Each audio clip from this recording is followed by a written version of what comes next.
अला इन्न औलिया अल्लाह ला खौफुन अलैहिम वला हुम यहज़नून। मोहतरम ज़ायरीन इकराम, अस्सलामु अलैकुम व रहमतुल्लाहि व बरकातुहू। हिंदुस्तान में कुछ ऐसी बारगाहें हैं जिनको के तारुफ़ की कोई ज़रूरत नहीं है। इसी में से एक ऐसी बारगाह पे मेरी आज तशरीफ़ आवारी हुई है। ये जो दरगाह आप देख रहे हैं, ये दरबार है हज़रत सैयद अली मीरा दातार रहमतुल्लाह अलैह का। और ये जो दरगाह है ये गुजरात के एक कस्बे उनावा एक जगह है अहमदाबाद से तकरीबन 100 किलोमीटर पे। तो यहाँ पे हज़रत की दरगाह मौजूद है। अब हज़रत की जो तारीख़ है ये बहुत हैरत अंगेज़ है और बहुत ही दिलचस्प है। यानी आप सुनेंगे तो आपको यकीनन महसूस होगा कि ऐसी जो तारीख़ है ये आपने मतलब किसी और बुज़ुर्ग के बारे में नहीं सुनी होंगी।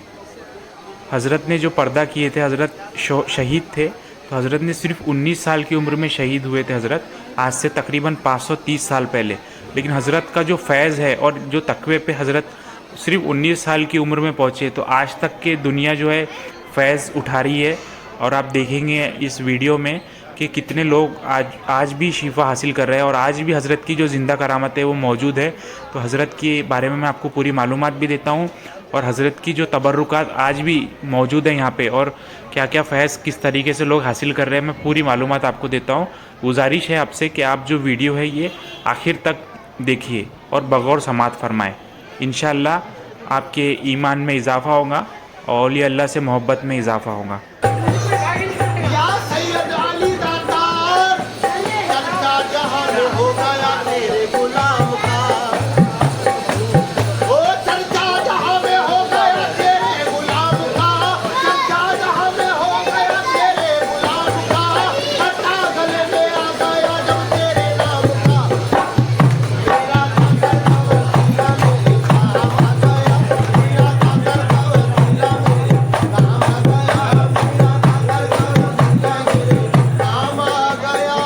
और आपकी दिलचस्पी बढ़ेगी।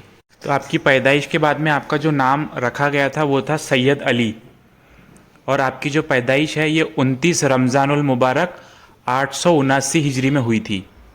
और आपके वालिद मोहतरम का नाम था हज़रत दोस्त मोहम्मद रहमतुल्लाह अलैह और आपकी वालिदा मोहतरमा का नाम था हज़रत आयशा बीबी रहमतुल्लाह अलैह। तो हज़रत के बारे में मालूमात हासिल करने से पहले हज़रत का जो वाक़या है इसमें बहुत ज़रूरी है कि हम जो हज़रत की जो तारीख़ है असल में ये उनके दादा से शुरू होती है। तो हज़रत के जो दादा थे उनका नाम था हज़रत इल्मुद्दीन रहमतुल्लाह अलैह, सैयद इल्मुद्दीन। तो ये हज़रत जो थे ये बुखारा से थे। तो बुखारा से जो है ये अपने वालिद साहब के साथ में, मतलब हज़रत के जो दादा है हज़रत इल्मुद्दीन, ये अपने वालिद साहब के साथ में जो है हिंदुस्तान तशरीफ़ लाए थे। तो सबसे पहले ये जो है लखनऊ में आए थे, यूपी में जो लखनऊ है वहाँ पे तशरीफ़ लाए थे इन्होंने। और उसके बाद में जब उनके वालिद मोहतरम का इंतकाल हो गया तो हिंदुस्तान में उन्होंने अलग अलग जगहों पे जो है सफ़र किया और उसके बाद में फिर वो उनकी जो तशरीफ़ आवरी हुई वो अहमदाबाद शहर में हुई, गुजरात के। और उसके बाद फिर जब वो अहमदाबाद आए तो हज़रत की जो मुलाकात हुई, उस वक्त के जो बहुत बड़े अल्लाह के वली और बहुत बड़े आलिम फाजिल थे, जिनके बारे में मैं कह रहा हूँ वो है हज़रत शाह आलम रहमतुल्लाह अलैह, जो कि हिंदुस्तान के एक मशहूर व मारूफ बुज़ुर्ग है। तो उस वक्त जो हज़रत हयात थे और हज़रत का बहुत बोलबाला था हिंदुस्तान में। तो हज़रत की मुलाकात हुई हज़रत इल्मुद्दीन रहमतुल्लाह अलैह की, जो हज़रत के दादा है हज़रत शाह आलम रहमतुल्लाह अलैह से। तो हज़रत की मुलाकात के बाद जब उनको पता चला कि हज़रत जो है बहुत मतलब तकवे के पाबंद है और इस्लाम की दावत देने के लिए आए हैं और बहुत अच्छे तलवारबाज भी है, तो आपने जो है उस वक्त के जो बादशाह थे महमूद देगड़ा, तो वो हज़रत का बहुत मतलब अकीदतमंद था हज़रत शाह आलम रहमतुल्लाह अलैह का। सो उससे कहकर जो है हज़रत इल्मुद्दीन रहमतुल्लाह अलैह को फ़ौज में भर्ती करवा दिए ताकि वो तलवार साजी भी सिखा सके और साथ ही साथ जो फ़ौजी लोग हैं उनको इल्म की दावत भी दे सके, इल्म दीन की। तो हज़रत जो है बहुत एकदम अक्लमंद थे, बहुत अच्छे तलवारबाज थे और बादशाह को बहुत अच्छी अच्छी सलाह दिया करते थे। तो हज़रत बहुत ही कम वक्त में जो है जो बादशाह था महमूद देगड़ा उसके बहुत करीबी हो गए और एकदम ख़ास दरबार में ख़ास आदमी हो गए बादशाह के। उसके बाद में जो है हज़रत ने शादी की और शादी के कुछ साल बाद में जो है उनको लड़का पैदा हुआ तो उनका नाम रखा गया दोस्त मोहम्मद। ये जो दोस्त मोहम्मद थे ये वालिद मोहतरम हुए हज़रत सैयद अली मीरा दातार रहमतुल्लाह अलैह के। अब कुछ साल के बाद में दोस्त मोहम्मद रहमतुल्लाह अलैह जो है वो भी बहुत अच्छी तलवारबाज हो गए और धीरे धीरे करके जो है फिर वो भी फ़ौज में भर्ती हो गए। और फिर कुछ साल के बाद में जब वो जवान हुए तो उनकी शादी हुई हज़रत आयशा बीबी रहमतुल्लाह अलैह से। तो ये जो हज़रत आयशा बीबी रहमतुल्लाह अलैह है ये हज़रत सैयद अली मीरा दातार रहमतुल्लाह अलैह की वालिदा मोहतरमा हुई। तो ये जो है हज़रात जिनका भी तारुफ चल रहा है ये हसनी हुसैनी सैयद है, यानी सैयद अली मीरा दातार रहमतुल्लाह अलैह का जो वालिद के तरफ से जो मतलब नसब नामा है तो ये 35वीं पुश्त में हज़रत इमाम हुसैन रहमतुल्लाह अलैह से मिलता है। और उनकी जो वालिदा मोहतरमा है उनका जो नसब नामा है वो 36 वास्तों से जो है इमाम हसन रहमतुल्लाह अलैह से जाकर मिलता है। तो ये हज़रत जो दोस्त मोहम्मद रहमतुल्लाह अलैह उनकी भी फिर जब शादी हुई आयशा बीबी रहमतुल्लाह तो उनका जो है एक लड़का पैदा हुआ, उनका नाम रखा गया अबू मोहम्मद। तो ये जो है बड़े लड़के थे, मतलब ये रहमतुल्लाह अलैह के बड़े भाई थे। फिर उसके बाद में जो है कुछ अरसे के बाद में जो है एक और लड़का पैदा हुआ, उनका नाम रखा गया सैयद अली। तो फिर ये जब 10 माह के हुए तो इनकी जो है वालिदा मोहतरमा जो है यानी कि हज़रत आयशा बीबी रहमतुल्लाह अलैह ये पर्दा फरमा गई, इनका इंतकाल हो गया। और उसके बाद में जो है फिर एक वक्त ऐसा हुआ कि जब हज़रत जो है बिल्कुल छोटे थे, बिल्कुल 10 महीने के थे, तो वो भूख से जो है वो परेशान थे, तो वो रो रहे थे। तो किसी ने उनकी आवाज़ सुनी तो एक औरत जो थी उसने बच्चे को रोते हुए देखी और फिर वो परेशान हुई, उसको कुछ खिलाने के लिए भी, मतलब 10 माह के जब थे तो उनको कुछ खिला भी नहीं सकते थे। तो अल्लाह से उन्होंने दुआ की कि या अल्लाह मैं तो कुंवारी हूँ, तो मैं तेरे से दुआ करती हूँ कि ये जो मासूम इतना भूख से जो परेशान है, बहुत रो रहा है, तो या अल्लाह तू मेरे सीने में जो है वो दूध अता कर दे। तो अल्लाह ने जो है उनकी दुआ कबूल की और फिर हज़रत वो जो औरत थी उनका नाम था दौलत बीबी। तो ये जो दौलत बीबी है ये फिर इन्होंने फिर हज़रत की परवरिश भी की है। तो ये जो दौलत बीबी है ये इसके बाद में जो ये इनकी करामत है, यानी कितनी ये नेक औरत रही होंगी कि हज़रत अल्लाह ने इनकी दुआ फ़ौरन कबूल कर ली और इनका जो है सीने से दूध जारी हो गया और इन्होंने जो है हज़रत सैयद अली मीरा दातार रहमतुल्लाह अलैह को दूध भी पिलाया और उनकी परवरिश भी की। तो ये करामत देखकर जो है हज़रत दोस्त मोहम्मद रहमतुल्लाह अलैह जो है हज़रत के जो वालिद हैं उन्होंने फिर दौलत बीबी से जो है शादी कर ली। तो आगे जो है दुनिया में जो है दौलत बीबी जो है ये इनको दादी अम्मा के नाम से जाना गया और आज भी जो है इनको दादी अम्मा ही के नाम से जाना जाता है। उसके बाद में जो है फिर हज़रत बड़े हुए और महमूद बादशाह जो था इसका भी जो दौर उरूज पर था। तो ये जो है बिल्कुल आदिल बादशाह था और सआदत मंद। एक बार ऐसा हुआ कि दिल्ली में जो है बादशाह दिल्ली से चलती थी, तो दिल्ली में जो है महमूद देगड़ा का जो है दरबार भरा हुआ था। तो एक दिन ऐसा हुआ कि एक हिंदू आदमी दरबार में हाजिर हुआ और वो अपनी अर्ज़ी लेकर आया कि मैं जो हूँ मांडवगढ़ से आया हूँ और हमारा जो राजा है ये बहुत ही हम पर जुल्म करता है और इसने जो है एक बुत बना के रखा है, बहुत बड़ा बुत, और वो उसको पूजा करता है और उस बुत को राज़ी करने के लिए जो है वो हर रोज़ एक इंसान को कत्ल करता है और उस कत्ल किए हुए इंसान के खून से जो है उसको वो तिलक लगाता है देव को। और वो ये समझता है कि इस हरकत से जो है उसका जो बुत है वो उससे राज़ी हो जाएगा। तो हम लोग जो है गांव के लोग बहुत परेशान हैं, कोई भी मज़हब का शख्स हो वो उसको हर रोज़ किसी न किसी शख्स को वो कत्ल करता है। तो पूरा गांव जो है बहुत परेशान है।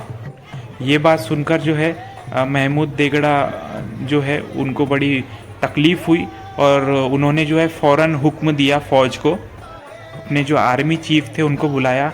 तो उनके जो आर्मी चीफ़ थे वो थे हज़रत इल्मुद्दीन रहमतुल्लाह अलैह, यानी हज़रत मीरा दातार के जो है दादा। तो फिर उनको बुलाया गया और उसके बाद में जो हज़रत के जो उनके जो लड़के थे हज़रत दोस्त मोहम्मद उनको जो है 250 फौजियों के साथ में जो है मांडवगढ़ भेजा गया। ये जो मांडवगढ़ किला है ये हिंदुस्तान का बहुत मशहूर किला है और ये बहुत बड़ा किला है। आज के दौर में भी ये बड़े किलों में ही इसकी गिनती आती है। तो हज़रत दोस्त मोहम्मद जो है 250 फौजियों के साथ में जो है उन्होंने किले का मुहासरा किया, लेकिन उनसे जो है वो बात बनी नहीं। काफ़ी वक्त, काफ़ी दिन हो गए, काफ़ी हफ्ते, काफ़ी महीने गुजर गए, लेकिन जो है वो मांडवगढ़ जो किला था वो बहुत बड़ा किला था। किले के अंदर ही 12 गांव मौजूद थे, तो खाने पीने का उनके पास में बहुत इंतज़ाम मुहैया था। तो वो जो है वो मतलब उनसे बात नहीं बनी। उसके अंदर जो किले के अंदर में जो है उन्होंने हर चीज़ का इंतज़ाम करके रखा था। काफ़ी सारे फौजी थे। इसके अलावा जो है उनके पास में तांत्रिक भी थे, नुजूमी भी थे, जादूगर लोग भी थे बादशाह के पास में। तो वो फ़ौज से भी डराते थे और जादू से भी लोगों को डराता था। तो उसके बाद में फिर ऐसा हुआ कि बादशाह बड़ा परेशान हो गया, महमूद देगड़ा। उसने अल्लाह से खूब दुआ की कि अल्लाह, मैं मांडवगढ़ मतलब फ़तह करना चाहता हूँ, लोगों को जो है जुल्म से बचाना चाहता हूँ। फिर उसकी जो दुआ अल्लाह ने कबूल की और उसे ख्वाब में देखा कि अगर मांडवगढ़ फ़तह करना है तो तुम्हें जो है ये सैयद अली को अपने फ़ौज में शामिल करना होगा और सैयद अली के हाथों ही तुम मांडवगढ़ फ़तह कर सकते हो। और शक्ल भी हज़रत की जो है ख्वाब में दिखाई गई बादशाह को। उसके बाद में बादशाह ने जो है अपने आर्मी चीफ़ को बुलाया, हज़रत इल्मुद्दीन रहमतुल्लाह अलैह को, और फिर ऐसा ऐसा ख्वाब सुनाया। और फिर उसके बाद में जो है दादा के कहने पर जो है बादशाह ने फिर ख़त लिखा। तो हज़रत जो है ये उनावा में रहते थे, यानी हज़रत के जो वालिद मोहतरम हैं, एक बार ये डाकुओं का पीछा करने के लिए उस तरफ गए थे। उनावा जो जगह है लगभग 90 to 95 किलोमीटर है ये अहमदाबाद से। तो वहाँ पर जब गए थे तो उन्हें जो है उनावा जो है ये जगह पसंद आई थी। उसके बाद में उन्होंने वहाँ जगह ख़रीद कर जो है अपना घर परिवार वहीं पर ही बसाया था। तो उनावा में जो है ख़त लिखा गया, और उसके बाद में पहले जो कुछ ख़त थे वो तो उन्हें मिले नहीं, क्योंकि उनकी जो है शादी की तैयारियां चल रही थी। तो उनकी जो दादी थी, उनकी जो वालिदा थी, तो वो ये नहीं चाहती थी कि इस वक्त वो जो है जंग पर जाए, हज़रत सैयद अली मीरा दातार। लेकिन फिर जब उनको ख़त मिला फिर उसके बाद में, तो उन्होंने बहुत इसरार किया अपनी दादी अम्मा से और कहा कि जो जंग जो है ये तो मैं तो दीन की दावत देने के लिए जा रहा हूँ, नेक काम करने के लिए जा रहा हूँ, और ये तो मेरे दादा का भी हुक्म है, तो आप जो है मुझे इजाज़त दे दीजिए। फिर अपने वालिदा मोहतरमा की फिर वो इजाज़त से जो है वो रवाना हुए। और उसके बाद जब वो बादशाह के दरबार में पहुँचे महमूद देगड़ा के, तो वो भी हज़रत की जो है इज़्ज़त व अफजाई के लिए वो फिर खड़ा हुआ, और क्योंकि वो भी जानता था कि हज़रत जो है ये आले और औलाद रसूल है। उसके बाद में दादा से मुलाकात हुई हज़रत सैयद अली की, और रात भर दादा और पोते में जो है बातचीत हुई, राज व नियाज़ की बातें हुई। और जो है उस जैसे जो बादशाह लोगों की जो सिपाही लोग जो खैमे में रहते हैं, तो रात भर दोनों ने राज व नियाज़ की बातें की खैमे में। तो उस रात ऐसा हुआ कि बहुत आंधी तूफ़ान आई, बड़ा ज़ोर का तूफ़ान आया। इतना तूफ़ान तेज़ था कि सारे सिपाहियों के जो खैमे थे सब उड़ के चले गए, लेकिन ये जो दादा पोते बैठे थे इनके खैमे की एक कील को भी कोई तकलीफ़ नहीं हुई। ये भी अल्लाह की कुदरत देखिए। उसके बाद में जो है फिर हज़रत सैयद अली ने 125 सवारों के साथ में जो है किले की तरफ रवाना हुए, और रास्ते में हज़रत ने जो है अपने सिपाहियों को दीन की दावत भी दी और नमाज का हुक्म दिया और दीन समझाया।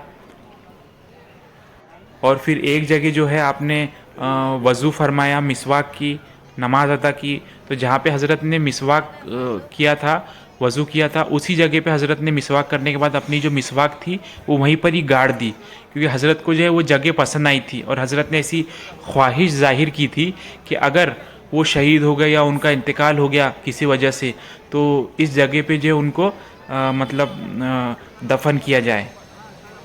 फिर वो आगे बढ़े, हम किले की तरफ रवाना हुए। अब इसके बाद में उन्होंने जब किले का घेराव किया तो यहाँ पे जो अलग अलग रिवायतें हैं। तो एक रिवायत में ये आता है कि जो किले की दीवार थी ये 18 फीट तकरीबन ऊंची दीवार थी।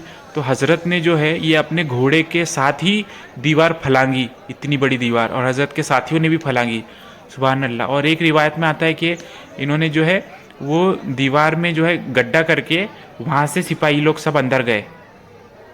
वल्लाहु ताला आलम। और एक और बात मैं आपको बताना भूल रहा हूँ कि जैसे जो किला होता है उसके आसपास में जो है हिफाजत के लिए नदी रहती है अक्सर। तो जब ये किले की तरफ रवाना हुए तो उससे पहले एक नदी थी, तो हज़रत ने जो है दुआ की कि जैसे अल्लाह पाक से कि जैसे तूने अपने नबी को जो है रास्ता दिया था तेरे हुक्म पर, जैसे नदी ने रास्ता दे दी थी, तो मैं भी तुझसे दुआ करता हूँ कि मैं भी जो है जुल्म के ख़िलाफ़ आगे बढ़ना चाहता हूँ।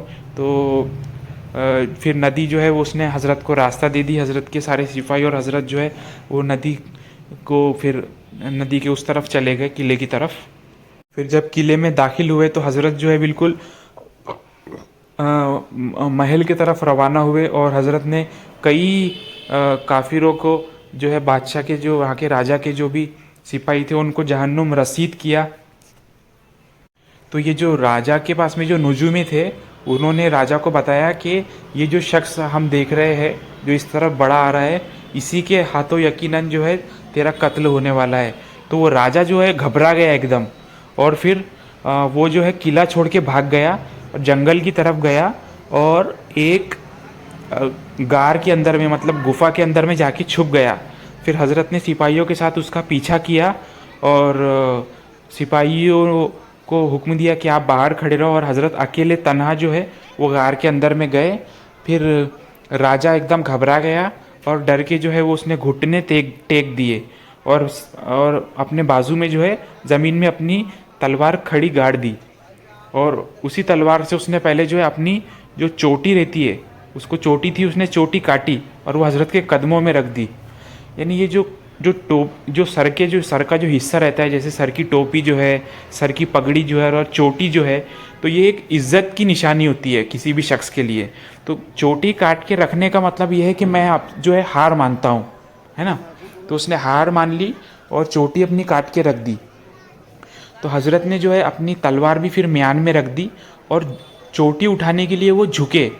तो जैसे ही हज़रत झुके तो इस मक्कार ने क्या किया, अपनी जो तलवार बाजू में गाड़ी हुई थी उसको लेकर जो है हज़रत का सर उसने कलम कर दिया।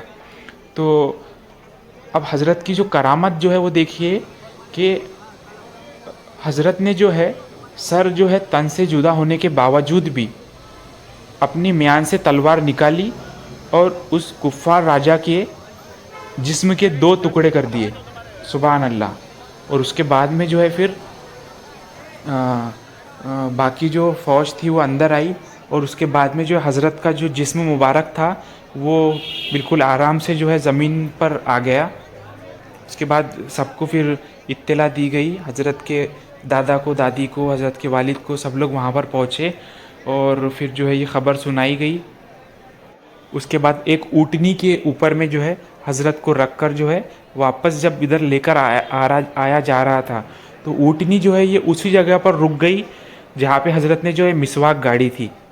और जो मिसवाक गाड़ी गई थी तो फिर वहाँ से जो ऊँटनी आगे नहीं बढ़ी। तो फिर सिपाहियों ने बताया कि हज़रत की ऐसी ऐसी ख्वाहिश थी, तो उसी जगह पर रखा गया। तो ये वही जगह है जो आप देख रहे हैं, जो दरगाह अभी जहाँ पर बनी है।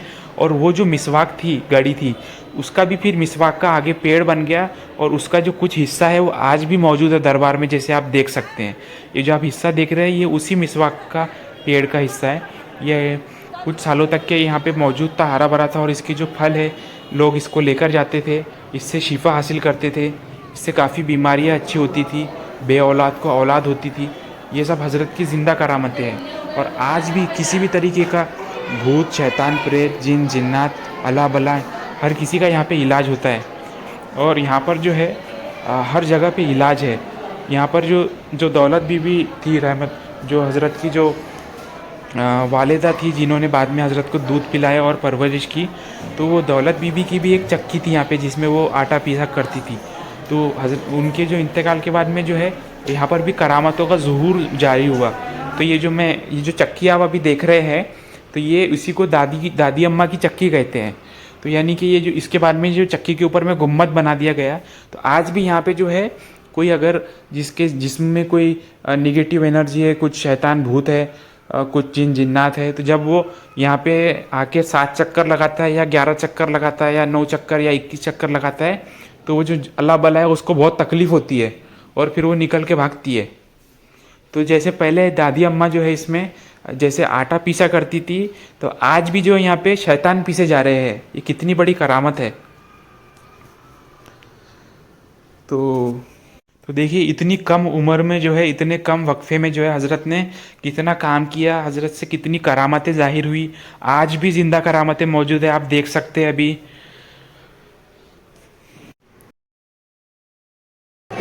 ये हज़रत के भतीजे, ये मिसवाक गाड़े थे हज़रत ने, जो उसका पेड़ है ये मिसवाक। ये दादी अम्मा की मज़ार है, हज़रत दौलत बीबी की, हज़रत की वालिदा मोहतरमा।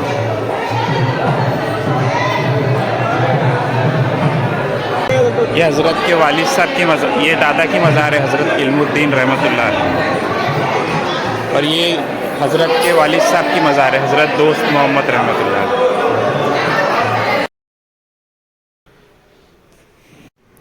मेरी अल्लाह से दुआ है कि आपको भी इस अल्लाह के इस बुरगिज़िदा बंदे की और अल्लाह के इस दोस्त की ज़ियारत नसीब हो। और आपसे भी दुआ है कि इस नाचीज़ के लिए भी आप दुआ करें। और अगर ये वीडियो आपको अच्छा लगा होगा तो आप कमेंट करके बताइए और अपने दोस्तों और अहबाबों तक पहुंचाइए। और अगर आप इसको सब्सक्राइब करते हैं चैनल को, तो इंशाअल्लाह आगे की भी जो ज़ियारतें मैं करूँगा तो उसके भी मैं वीडियो पोस्ट करूँगा, तो इंशाअल्लाह आपको वो बआसानी आपको मिलेंगे। मेरे साथ चल रहे हैं, वो सर से मेरे दुनिया की हर एक मुश्किल चल गई, सर से मेरे दुनिया की हर एक मुश्किल चल गई, थामा मैंने पीर का दामन, जिंदगी बदल गई। इधर से आ जाओ, उनके भिखारियों में